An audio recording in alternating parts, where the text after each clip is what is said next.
Central Assam YouTube চেনেলত আপোনাক পুনৰ এবাৰ স্বাগতম জনাইছোঁ। অসমৰ যিসকল কলেজ বা ইউনিভাৰ্চিটিৰ ছাত্ৰ আছে সেই ছাত্ৰসকলৰ কাৰণে আহিছে এতিয়া ভাল খবৰ। অসমৰ মুখ্যমন্ত্ৰী ডক্টৰ হিমন্ত বিশ্ব শৰ্মাই কিছুদিন পূৰ্বে অসমত নতুনকৈ এটা আঁচনি ওলাইছে ছাত্ৰসকলৰ কাৰণে, আৰু সেই আঁচনিটো হৈছে বাবু আঁচনি। নিশ্চয় আপুনি শুনা পাইছে। আৰু এই আঁচনিটোত কোনসকল ছাত্ৰই মাহেকত 10,000 পাব আৰু কোনসকল ছাত্ৰই মাহেকত 20,000 টকা পাব সেইখিনি মই আপোনাক জনাইছোঁ। মোৰ হাতত আহি পৰিছে এক্সিকিউটিভ অৰ্ডাৰ। চাওক, এই অৰ্ডাৰখনত লিখা আছে কোনসকলে লাভ কৰিব, কি কি এলিজিবিলিটি লাগিব, অৰ্থাৎ যোগ্যতা লাগিব, কি কি নালাগে, সেইখিনি মই আপোনাক দেখুৱাই আছোঁ। আপুনি স্ক্ৰীন ৰেকৰ্ডিঙত চাই লওক। মই আপোনাক এতিয়া দেখাই আছোঁ। চাওক, এইখন হৈছে আপোনাৰ এক্সিকিউটিভ অৰ্ডাৰ, আৰু এই অৰ্ডাৰখনত আপোনাক সকলোখিনি তথ্য লিখা আছে। এলিজিবিলিটি ক্ৰাইটেৰিয়া চাওক, ইয়াত লিখা আছে The incentive shall be applicable to male students domiciled in Assam belonging to families with an annual income below 4 lakhs. অৰ্থাৎ যিসকল ল'ৰাৰ ফেমিলিত 4 লাখ টকাৰ ইনকাম আছে মাহেকত, তেওঁলোকে লাভ কৰিব। 4 লাখ টকাৰ যদি ওপৰত মাহেকত ইনকাম থাকে তেওঁলোকে লাভ নকৰে। এইখিনি স্পষ্টভাৱে দেখা আছে। 4 লাখৰ ওপৰত হ'লে আপুনি এই টকাখিনি লাভ নকৰে। তাৰমানে 4 লাখৰ তলত হ'ব লাগিব। তাৰপিছত 2 নম্বৰটো কি লিখা আছে আপোনালোকে চাই লওক।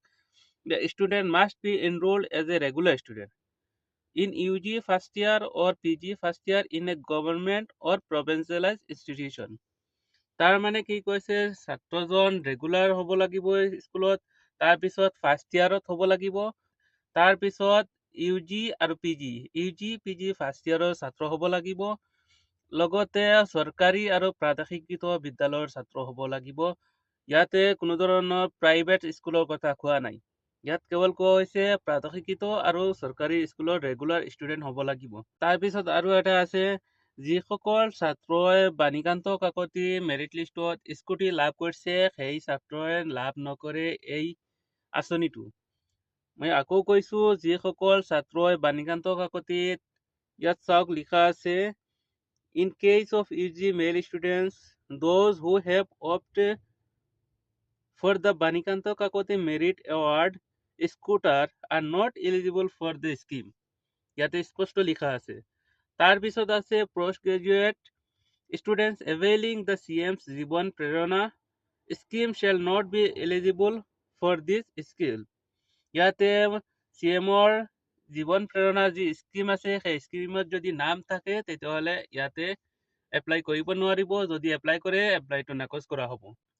টকাখিনি কেনেকৈ পাব, এই পইচাখিনি পাব কেনেদৰে পাব, মাহেকত কিমান পাব চাওক, ইয়াত লিখা আছে each eligible male student enrolled in undergraduate first year shall receive an incentive of 1,000 per month up to a maximum of 10 months per year, amounting to a total of 10,000 per academic year. ইয়াতে কৈছে যিসকল under graduate আছে, মানে BA, BSc আৰু BCom, এইসকল ছাত্ৰই মাহেকত 1,000 টকা পাব আৰু মেক্সিমাম 10 মাহত পাব। বছৰত 10 মাহ পাব, ইয়াৰ পিছত আপুনি নাপাব। আৰু 10 মাহত 10,000 টকা পাব, মানে মাহেকত 1,000 টকাকৈ পাব। এইখিনি হৈছে আণ্ডাৰ গ্ৰেজুৱেটত।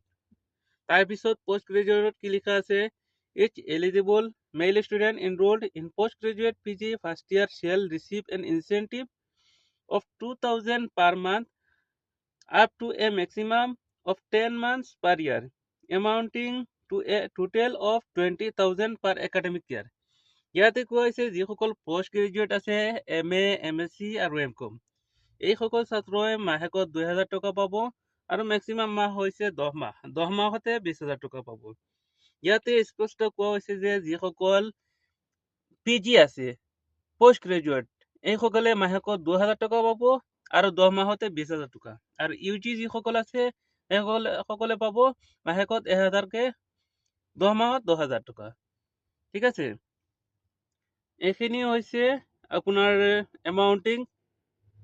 তাৰপিছত আছে কোনসকলে লাভ কৰিব, কেনেদৰে কৰিব, আৰু দিয়া আছে, মই আপোনাক দেখুৱাই আছোঁ। যিসকল ছাত্ৰৰ বিবাহ হৈছে সেই ছাত্ৰই এই আঁচনি লাভ নকৰে, স্পষ্ট কথা। যিসকলৰ বিবাহ হৈছে সেইসকলে লাভ নকৰে এই আঁচনিটি। তাৰপিছত এই ছাত্ৰজন অসমৰ বাসিন্দা হ'ব লাগিব, ইয়াৰ পিছত মই আগতে কৈছোঁ জীৱন প্ৰেৰণা আঁচনি লাভ কৰা সকলে লাভ নকৰে।